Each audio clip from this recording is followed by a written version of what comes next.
आगोलिनी railway station corridor हाइके सनामै father हास्तिनि फेक्सनाय मानि खनैनि बानिया खनिद याक्तन खलाय तंलायो रागनि गोबां आजिमुंनि बागै त्रिपुरा हास्तिनि बररक फेक्सनाय मानि खनैयो गोरोंमा बायबाक्सा बानिया खलायमं याक्तन खलायमंगबो गोरोंजा अबहाय खायनो फादार हास्तिनि बररकब रांनि आजिमुंनि बागै आगोलिनी रेलवे स्टेशन करिडोर हाइके सनामै सालब्रुम फेक्सनाय मानि खनै याक्तन खलाय तंलायो आगरतला रेलवे स्टेशन हाइनोहाय रमजाक फिरोखा बिहार हास्तिनि सिक्ला खरकसा तेबिनि थानी मानखा सिदिकरान आगरतला जीआरपी थानानि पुलिस बाय रमजाखा बिहारनि सिक्ला तेबिनि थानी मानमानि सिदिकरान रगनि हाती रांमारी 1.5 लाख नि साका अंगनाय हनै साका आगरतला जीआरपी थानानि पुलिस।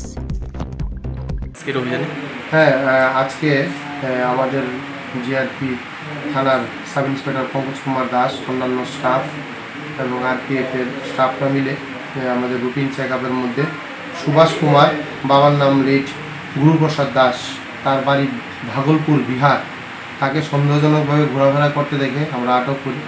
আটক করার পর তার কাছে একটি পিট্টু ব্যাগ পাওয়া যায়। পিট্টু ব্যাগ থেকে আমরা যখন সার্চ করা হয় তখন দেখা যায় যে পিট্টু ব্যাগের মধ্যে অবৈধ গাঁজা আছে।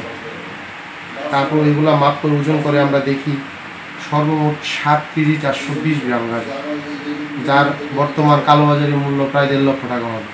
সঙ্গে সঙ্গে আমরা তাকে অ্যারেস্ট করি এবং তার বিরুদ্ধে এনডিপিএস ধারায় একটি মামলা আমরা নথিভুক্ত করেছি।